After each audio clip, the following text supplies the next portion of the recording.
अल्लाह ने फरमाया कि तुम बेहतरीन उम्मत हो। क्यों फरमाया? अपने महबूब की निस्बत से फरमाया। सुभान अल्लाह। अब आप जरा सा और करीब से समझने की कोशिश करें। अल्लाह फरमाता है कि तुम बेहतरीन उम्मत हो। ए लोगों, आपको दूर जाने की जरूरत नहीं है। दूसरी आबादी या दूसरी बस्ती, दूसरे गांव की तरफ आपको नजर दौड़ाने की जरूरत नहीं है। आप अपने आप को देखें। हर आदमी, हर जी होश समझदार, मर्द औरत, जवान, इब्तदाई उम्र के लोग, बूढ़े, सभी लोग अपनी जिंदगी को निगाहों में रखें। अल्लाह फरमाता है कि तुम बेहतरीन उम्मत हो। सब लोग गौर कीजिएगा। अल्लाह फरमाता है कि तुम बेहतरीन उम्मत हो। अब सब लोग अपने चेहरे को गौर से देखो, अपना होलिया कायदे से देखो, अपने कपड़ों पर गौर करो, खाने पीने के मामलात पर गौर करो, शादी ब्याह के हालात पर गौर करो, जिंदगी गुजारने के अंदाज पर गौर करो। आप अपनी जिंदगी के रात की तन्हाइयां देखो, आप दोस्तों के दोस्ती के जमाने देखो, आपको अपनी जिंदगी के नशेबो फराज का एहसास होगा। रब फरमाता है कि तुम बेहतरीन उम्मत हो। मेरे पास बातें बहुत हैं, वक्त मेरे पास बहुत कम है। मैं तब तक तकरीर करूंगा जब तक आप हज़रात सुनेंगे। मैं कभी बीच में टाइम वाइम देखने का आदी मौलाना नहीं, बस आप सुनते रहिए, इंशाअल्लाह मैं आपको सुनाता रहूंगा। अल्लाह रब्बे करीम फरमाता है कि तुम बेहतरीन उम्मत हो। लोगों, खुदा ने हमको आपको बेहतरीन उम्मत कहा। हमारी उम्र 60, 65, 70 साल पहुंच गई।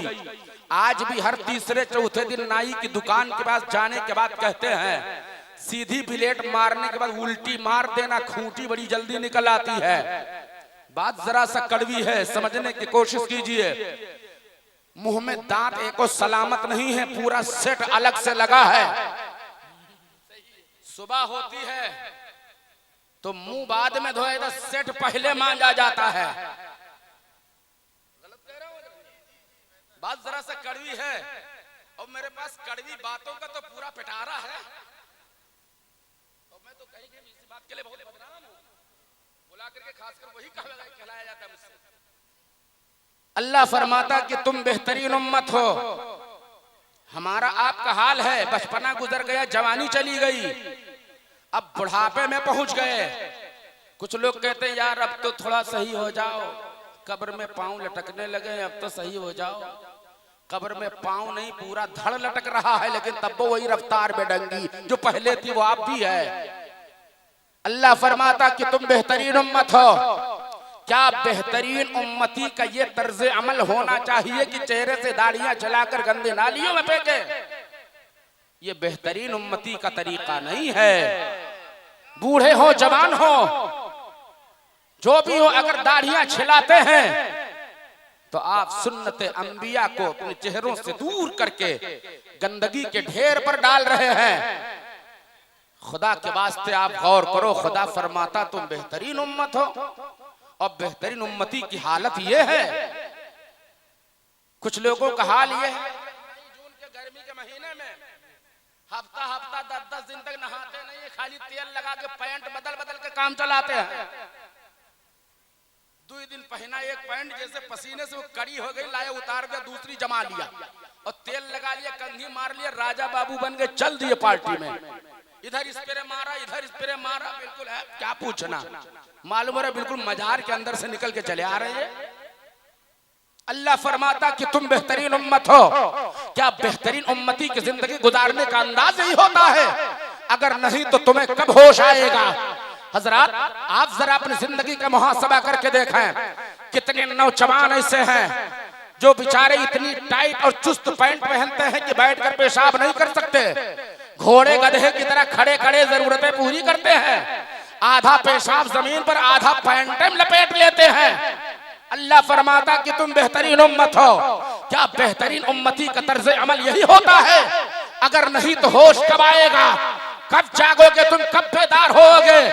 पूरा पूरा हफ्ता गुजर जाता, महीने गुजर जाते हैं, आप पाक नहीं रहते, नापाकी में जिंदगी बसर करते हैं। उसके बाद उलमा की बारगाह में, मौलाना साहब के, हाफिज जी के, मुफ्ती साहब के, इमाम साहब की बारगाह में आने के बाद कहते हजरत पक्की मुश्क जाफरान वाली ओरिजिनल तावीज बना दीजिए। क्या हुआ, परेशानी क्या, प्रॉब्लम क्या है? हजरत कमाता बहुत हूं, बरकत नहीं होती है। हमारा लड़का सऊदी दुबई कमाता है, बहुत रुपया भेजता है, बरकत नहीं होती है। 4 आदमी अच्छा खासा बढ़िया बाकायदा पैसा कमाते हैं, मगर बरकत नहीं होती है। मैंने कहा ओ मेरा भाई सुन, 4 नहीं अगर 14 40 आदमी भी कमाओगे फिर भी बरकत नहीं होगी। कहा क्यों? हमने कहा ये तावीज से कुछ भला वाला होने वाला नहीं है। एक तावीज नहीं, 2 तावीज नहीं, मुश्क जाफरान नहीं, तुम जन्नत के पानी से तावीज लिखा कर पहन लो, बरकत नहीं होगी। नौजवान भड़क गया, मौलाना साहब आपको अल्लाह के कलाम पर भरोसा नहीं है। हम कहा रातों दिन हम पढ़ते हैं तक हमें भरोसा नहीं है यार। भरोसा बिल्कुल है मुझे, तो फिर आप ये कैसे कहते हैं कि फायदा नहीं होगा, बरकत नहीं होगी? मैंने कहा ये मैं नहीं कहता हूं, उलमा की बारगाह में आ जाओ। ये मैं नहीं कहता हूं कि बरकत नहीं होगी, फिर कौन कहता है? हमने कहा ये बात तो अल्लाह के नबी ने फरमाया। जरा मोहब्बत से बोल दे एक बार सुभान अल्लाह, बोले जोर से मोहब्बत से सुभान अल्लाह। मैंने कहा ये मैं नहीं कहता हूं, ये उलमा नहीं कहते हैं, ये अल्लाह के हबीब का फरमान है। मुस्तफा जान रहमत अलैहिस्सलाम इरशाद फरमाते हैं, जिस घर के अंदर नापाक आदमी रहता है उस घर में रहमत के फरिश्ते नहीं आते हैं, और जिस घर में रहमत के फरिश्ते नहीं आते हैं उस घर में बरकत नहीं होती है। ये मुस्तफा का फरमान है। हम गुलामाने मुस्तफा का अकीदा फरमाने मुस्तफा पर इतना मुस्तहकम है कि जमीन फट सकती है, आसमान गिर सकता है, निजामे दुनिया बदल सकता है, मुस्तफा का फरमान गलत नहीं हो सकता है। किसी कहने वाले ने इसीलिए कहा है कौले मोहम्मद कौले खुदा, फरमान न बदला जाएगा, बदले का जमाना लाख मगर इस्लाम न बदला जाए। बदले का जमाना लाख मगर, बदले का जमाना लाख मगर, बदले का जमाना लाख मगर इस्लाम न बदला जाएगा। दोस्तों 1-2 तावीज नहीं, तावीज की 4-6 किताबें मोम जमा करके पहन लो गले में, बरकत नहीं हो सकती है। अगर घर में बरकत चाहते हो तो तुम्हें पाक रहना होगा, साफ सफाई नजाफत के मामलात को अंजाम देना होगा। अपने घर की माँ बहन बेटियों को, बहुओं को, बच्चियों को, सबको, बच्चों को पाक रहने की ताकीद आप कीजिए। लेकिन बच्चों में ये बात कब पैदा होगी, बच्चों में ये हालात कब पैदा होंगे? जब माँ बाप पाक साफ होंगे, घर के लोगों के हालात पाकीज़ा होंगे, तो बच्चे भी उनके हालात से तर्ज अमल सीखेंगे, उनकी जिंदगी से वो सबक हासिल करेंगे। लेकिन बच्चा भी अपनी आंखों से देख रहा है, अब्बा ने 18 दिन से नहीं नहाया है, अम्मा ने 17 दिन से नहीं नहाया है, तो बच्चा तो 26 दिन तक नहीं नहाएगा यार, वो आपसे आगे चल करके तरक्की करेगा। बाप ने अपने बेटे से कहा बेटा आगे चलकर तुम्हें तरक्की करने, कहा अब्बा बिल्कुल तरक्की करूंगा। एक दिन उस बच्चे ने देखा कि अब्बा खड़े खड़े पेशाब कर रहे थे, बच्चे ने देखा कि अब्बा खड़े खड़े पेशाब कर रहे थे, कहा ठीक है तरक्की करने का टाइम तो आ गया है। एक दिन अब्बा जब बाहर से घर में आए तो देखा वही बच्चा छत पर खड़े होकर आंगन में खड़े होकर पेशाब कर रहा है। बाप ने पानी गिरता देखा, नजर ऊपर दौड़ाई, क्या पानी कहां से आ रहा है? देखा लड़का ऊपर से छत के ऊपर खड़ा होकर नीचे पेशाब कर रहा है। तो बाप ने डांटा, हट बदतमीजा कहेगा, क्या कर रहा है? तो उसने कहा अब्बा तरक्की कर रहा हूँ, अब्बा तरक्की कर रहा हूँ। मैं आप सर्च करना चाहता हूँ, आप अगर पाक नहीं रहोगे तो फिर बच्चे के अंदर वो सलीका कहां से आएगा? आप अगर नमाज नहीं पढ़ोगे तो बच्चा नमाज कहां से पढ़ेगा? आप अगर सच बोलने के आदी नहीं होगे तो बच्चे के अंदर सच बोलने की आदत कहां से पैदा होगी? हमारा आपका हाल ये है, किसी ने आकर आवाज दिया हो मौलाना साहब, हम कहा हम घर में बैठे अपने बच्चे से कहे नहीं, लड़के से कहा जा उसको बता दो नहीं है, लड़के ने बाहर जाके कहा कि कहे हैं कि कह दो नहीं है, बोले कि जाओ कह दो नहीं है। क्या मतलब हुआ? झूठ हम उसको बोलने की तालीम दे रहे हैं, झूठ बोलने का उसे हम और आप जहन दे रहे हैं। तो अगर हम चाहते हैं कि हमारा बच्चा झूठ बोलने से परहेज करे, सच बोलने का आदी हो, तो पहले हमें सच बोलने की आदत अपनानी होगी। हम चाहते हैं हमारी औलादें नमाजी हो, परहेजगार हो, तो पहले हमें नमाज पढ़ने की आदत अपने अंदर डालनी होगी, हमें पहले नमाज का पाबंद होना पड़ेगा। मगर हमारा हाल ये है कि हम तो जुम्मा भी नहीं जाते हैं, महीने में 3-3 4-4 जुमा ऐसे गोल कर देते हैं, जुमा के लिए फुर्सत ही नहीं है। तो जब लड़का इस बात को देखेगा तो वो कहां तहज्जुद अदा करने जाएगा? वो बोलेगा जब अब्बा को परिपरवाह नहीं है तो हमको कौन सा टेंशन है। मेरे भाई आप एक बात कान खोल करके सुन लें, अल्लाह के नबी सल्लल्लाहु अलैहि वसल्लम फरमाते हैं कि बच्चा जब 7 बरस का हो जाए, लड़का हो चाहे लड़की, ये उलमा तशरीफ रखते हैं, अगर कहीं कोई सहो हमसे होता है आप हजरात बिला झिझक मेरी इस्लाह कीजिएगा। अल्लाह के नबी फरमाते हैं बच्चा या बच्ची जो भी आपकी औलाद 7 बरस की हो जाए तो उसको नमाज के लिए कहा जाए, और जब 10 बरस का हो जाए तो उसे सख्ती के साथ मार कर नमाज पढ़ाया जाए। लेकिन अब आप गौर कीजिए, बच्चे को 10 बरस की उम्र में मार कर नमाज हम या आप कब पढ़ाएंगे? जब पहले हम पढ़ते होंगे तब तो मारेंगे। और पता लगा हम ही पूरा महीना जुम्मा पढ़ने नहीं जाते हैं तो बच्चे को कहां भेज पाएंगे? सुनिए, हर मुसलमान मर्द और औरत पर बालिग होने के बाद नमाज फर्ज है। अगर आप नमाज नहीं पढ़ते तो उसकी कुछ वजह मेरी समझ में आती है। हजरत आप इस्लाह फरमाइए। आप देखिएगा मेरी बातें कहां तक सही हैं। देखिए, हर मुसलमान मर्द और औरत पर नमाजें फर्ज हैं। बालिग होने के बाद नमाज फर्ज हो जाती है। बालिग होने से पहले नमाज पढ़ने की तालीम देने का हुक्म दिया गया है। मुर्दा है जो आदमी इंतकाल कर गया, उसके हवाले से अल्लाह के नबी सल्लल्लाहु अलैहि वसल्लम हदीस पाक में फरमाते हैं इज़ा मातल इंसान इनक़ता अन्हु अमलुहु, जब इंसान इंतकाल कर जाता है, मौत आ जाती है, मर जाता है, तो उससे उसके अमाल मुनक़ता हो जाते हैं। मतलब अब उसे नमाज पढ़ना नहीं है, रोजा रखना नहीं है, अब उसे ज़कात देना नहीं, अब एक मर्तबा सुबहान अल्लाह भी नहीं कह सकता। अब अगर वो चाहे अपने नामे अमल के नेकियों में एक नेकी का इजाफा कर ले तो नहीं कर सकता।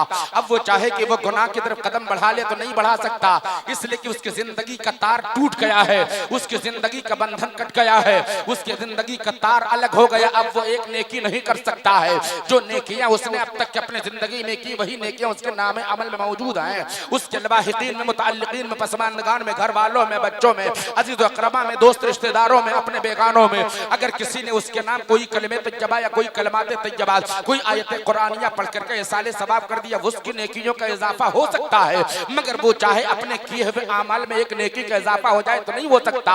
तो पता चला मौत आने के बाद आदमी पर नमाज फर्ज नहीं है, नाबालिग पर नमाज फर्ज नहीं है, पागल पर नमाज फर्ज नहीं है। मैं आपसे पूछना चाहता हूँ, मेरी कौम के तमाम माँ बहन बेटियों, आप कान खोल कर ये जुमला सुनो। मेरे भाई, इस बात को आप दिल की तख्ती पर नोट करके यहाँ से ले जाओ। मैं आपसे अर्ज करना चाहता हूँ, अगर आप नमाज के पाबंद हैं तो इसका मतलब यह है कि आप अल्लाह पर और उसके रसूल पर ईमान रखते हैं, आसमानी किताबों पर आप ईमान रखते हैं, जन्नत और जहन्नम पर आप ईमान रखते हैं, आप मलाइका मुकर्रबीन पर ईमान रखते हैं, खुदा के ज़ात और सिफात पर आपको यकीन है। लेकिन आप जरा ज़हन को हाजिर रखिएगा, अगर आप नमाज नहीं पढ़ते हैं तो आप इन 3 हालतों से खाली नहीं हैं। अगर आप नमाज नहीं पढ़ते हैं तो या तो आप नाबालिग हैं, जिसकी बुनियाद पर आप नमाज नहीं पढ़ते, नाबालिग पर नमाज फर्ज नहीं है। अगर आप नमाज नहीं पढ़ते तो आप अपने आप से पूछिएगा, कहीं आप नाबालिग तो नहीं है? अरे 16 बच्चों के बाप हो, अभी तुम नाबालिग हो, नमाज नहीं पढ़ते हो। 17 बच्चे तुम्हारे हैं, अगर राशन लेने चले जाओ कोटेदार के यहाँ तो सर मुंडी गिनते गिनते थक जाए। एक घर के परिवार के सारे यूनिट एक कार्ड में नहीं आते हैं और तुम नाबालिग बने हो। नाबालिग होने की वजह से तो तुम नमाज नहीं पढ़ते हो। अगर बालिग हो तो नमाज क्यों नहीं पढ़ते हो? सुनो, या तो तुम नाबालिग हो जिसकी बुनियाद पर नमाजें नहीं पढ़ते हो, या तो पागल हो जिसकी बुनियाद पर नमाज नहीं पढ़ते हो। इसलिए कि पागल पर नमाज फर्ज नहीं है, या तो तुम मर चुके हो, मुर्दा हो, इसलिए कि मुर्दे पर नमाज फर्ज नहीं है। तो ये 3 हालतें तुम्हारी है जिसकी बुनियाद पर तुम नमाजें नहीं पढ़ते। या तो नाबालिग हो, या तो मुर्दा हो, या तो तुम पागल हो जिसकी बुनियाद पर तुम नमाजों से दूर हो। मैं आपसे अर्ज करना चाहता हूँ, अगर नाबालिग नहीं हो, अगर पागल नहीं हो, अगर मुर्दा नहीं हो, तो खुदा के वास्ते तुमसे गुजारिश करता हूँ, जिस नमाज को अदा करने की तालीम मुस्तफा ने दी है, खुदा की बारगाह में सर झुकाओगे, खुदा की इबादत होगी, मुस्तफा की मोहब्बत। बेशक नारे तकबीर, नारे रिसालत, इस्लाहे मुआशरा कॉन्फ्रेंस मसलके आला हजरत, नारे तकबीर, नारे रिसालत।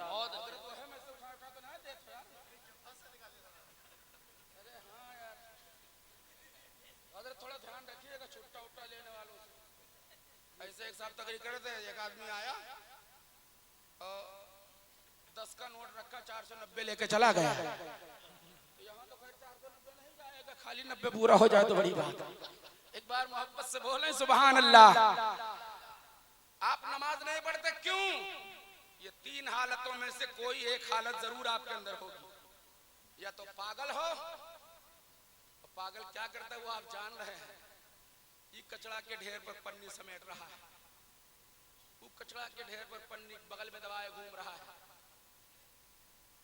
पागल को अपने आप को होश हवास नहीं रहता। खुदा के वास्ते मेरे भाई, मेरी कौम की मेरी माँ बहन बेटियों, नमाज पढ़ने की कोशिश करो, नमाज की पाबंदी करो।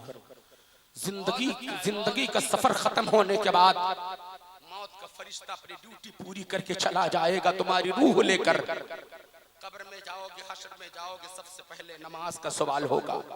सबसे पहले नमाज के बारे में तुमसे पूछा जाएगा।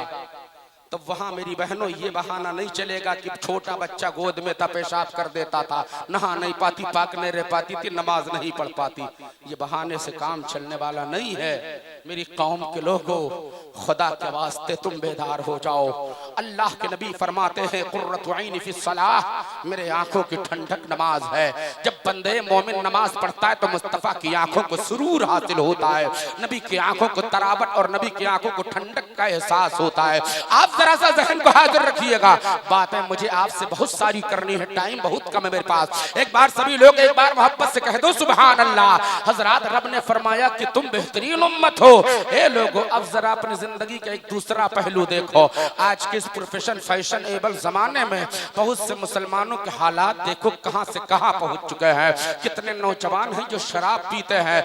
यहाँ के हालात क्या है वो मुझे नहीं मालूम, यहाँ की कैफियत से मुझे कोई इल्म नहीं, मैंने किसी से पूछा भी नहीं। यहाँ का हालात, यहाँ का हाल क्या है ये मैं नहीं जानता, लेकिन मैं अपने आदत के मुताबिक तकरीबन हर जलसों में इस बात का ऐलान करता हूँ कि लोगों, आज देखिए मुसलमानों के कितने नौजवान बच्चे हैं जो शराब पीते हैं, बियर पीते हैं। कुछ लोग कहते हैं बियर ये शराब नहीं, अगर किसी ने मना किया, मौलाना साहब ने हाफिज जी ने या किसी सूझबूझदार दानिशमंद आदमी ने मना किया, बेटा मैंने सुना तुम बियर पीते हो, तो नौजवान बड़ी ढिठाई के साथ जवाब देता है, अरे आलिम साहब, मौलाना साहब, आपको नहीं मालूम है इसका फार्मूला। आप लोग मौलवी मौलाना आदमी क्या जानोगे इसके बारे में? ये दुनिया का तरक्की करता हुआ दौर है, ये फैशनेबल जमाना, ये मॉडर्न दुनिया है, आप इसके बारे में नहीं समझ पाओगे। अच्छा, तुम बड़े समझदार हो। ये बेचारे 10 सब्जेक्ट की किताबें एक साथ पढ़ते थे, उसको समझ जाते थे, उसको नहीं समझ पाएंगे, इतने बड़े तुम काबिल हो, है कि नहीं? अब कहते हैं कि हजरत आप नहीं जान पाओगे, ये फलों का रस होता है, इसमें विटामिन होती है, बदन को ताकत मिलती है। सुनो, अल्लाह के नबी सल्लल्लाहु अलैहि वसल्लम के गुलामों, मैं आपकी दुखती रख पर उंगली रख रहा हूँ। आज मुस्लिम नौजवानों में कितनी तादाद में नौजवान ऐसे हैं जो बियर पीते हैं, कितने मुस्लिम नौजवान ऐसे जो नशे की गोलियां खाते हैं, कितने मुस्लिम नौजवान ऐसे जो नशे का इंजेक्शन लगवाते हैं, कितने मुस्लिम नौजवान ऐसे हैं जो ड्रग्स का इस्तेमाल करते हैं, कितने मुस्लिम नौजवान ऐसे जो ब्राउन शुगर का इस्तेमाल कर रहे हैं, वगैरह वगैरह।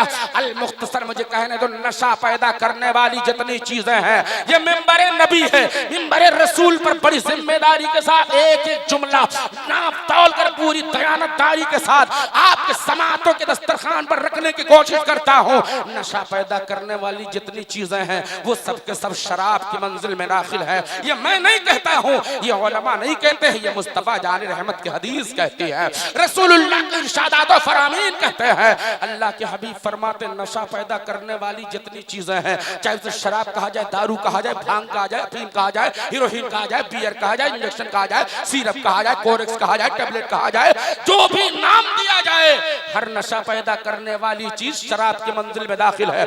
मैं जिन जलसों में शराब की बातें उठाता हूँ, जो उस किस्म के शौकीन मिजाज नशा आवर बच्चे होते ना, उनका मुंह बिल्कुल खूसट की तरह लटक जाता है। कभी दाएं झांकेंगे, बाएं झांकेंगे, और झांकने के बाद धीरे से पतली गली से निकलने की कोशिश करेंगे। यार मौलाना को सीधी सीधी तकरीर करना चाहिए, ये सब मामले में क्यों पढ़ना चाहिए? मैं आपसे अर्ज करना चाहता हूँ, इन उलमा का काम ये है, अपनी कौम को ये बताना हमारी जिम्मेदारी है, किस रास्ते पर चलोगे तो खुदा की रजा हासिल होगी, और किस रास्ते पर चलोगे तो का ईंधन बनोगे, ये बताना हमारी जिम्मेदारी है। मानो न मानो आपको ये अख्तियार है। हमने को बच्चन आपको समझाए जाते हैं, समझाना हमारा काम है, तालीम देना हमारा काम है, पैगाम पहुंचाना हमारा काम है। मानना न मानना ये आपकी मर्जी पर है। अगर मान जाओगे तो अल्लाह हिदायत देगा, इसका सिला अता करेगा, तौबा की कबूलियत अता फरमाएगा, गुनाहों को माफ फरमाएगा। और अगर नहीं मानोगे तो समझ लो तुम्हारे साथ क्या होगा। अल्लाह के नबी सल्लल्लाहु अलैहि वसल्लम ने आज से 1400 साल पहले सहाबा के अंजुमन में इरशाद फरमाया था, जो आदमी जितनी मिकदार में नशा करेगा उसको उतनी मिकदार में कल क़यामत के दिन जहन्नम की आग से खौलता हुआ गरम गरम खून और पीप मवाद पिलाया जाएगा। अल्लाहु अकबर कबीरा। मैं आपसे पूछता हूँ मेरी कौम के नौजवानों, तुम किस खुशफहमी में मुब्तला हो जो कि ये गलत हरकत से बाज नहीं आते हो। खुदा के वास्ते नौजवानों तुम जाग जाओ, नौजवानों तुम अमल की दुनिया में उतर जाओ, तुम दीन की जिम्मेदारियां अपने कंधों पर उठा लो। अल्लाह तुम्हें इसका सिला दुनिया में भी अता फरमाएगा, मरने के बाद कब्र हश्र में अल्लाह इसका बेहतर बदल आपको अता फरमाएगा। हज़रात जरा सा आप ज़हन को हाजिर रखें। अल्लाह फरमाता कि तुम बेहतरीन उम्मत हो। जब रब ने फरमाया कि बेहतरीन उम्मत हो तो हम पर आप पर सब पर यह लाजिम है कि हम अपने आप को बेहतरीन उम्मती बनाकर जमाने के सामने पेश करें। हमारा चेहरा बेहतरीन हो, हमारा लिबास बेहतरीन हो, हमारा वज़ाक़ता बेहतरीन हो, हमारे हालात जिंदगी बेहतरीन हो, उठना बैठना चलना फिरना सोना जागना खरीदो फरोख्त नशिस्त बरसात खलबतो जलबत सफरो हजर जिंदगी की सारी कैफियतें बेहतर होनी चाहिए। इसलिए कि ये सारी चीजें वो हैं, अगर हम नहीं मानेंगे तो इसकी सजा हमें मिलेगी, अगर मान जाएंगे तो अल्लाह इसकी जजा हमें अता फरमाएगा। इसलिए खुदा के वास्ते आपसे गुजारिश है लोगों, आप दीन के रास्ते को अपनाओ, शरीयत मुस्तफ़ा के रास्ते पर चलकर जिंदगी आबाद करने की कोशिश करो। अपने बच्चों की जिंदगी में इनकलाब लाने के लिए आप बचपन से उनके जहन में, उनके दिलो दिमाग में, उनके ज़मीर में इश्क़ मुस्तफ़ा का खुमार भर दीजिए। अल्लाह के नबी सल्लल्लाहु अलैहि वसल्लम से मोहब्बत करने की तालीम अपने बच्चों को आप दीजिए, उनकी घुट्टी में पिलाइए। हज़रात मोहतरम, तालीम के हवाले से रसूल करीम फरमाते हैं कि घर में बच्चा जब बोलने लगे तो उसे अल्लाह अल्लाह सिखाया जाए। बच्चा जब और ज्यादा थोड़ा सा बोलने लगे तो उसे ला इलाहा इल्लल्लाह सिखाया जाए। आप समझ रहे हैं ना? अगर कहिए तो नेपाली में तकरीर कर दूं अगर आप समझते हो तो, या मारवाड़ी में तकरीर कर दूं, राजस्थानी भाषा मुझे आता है।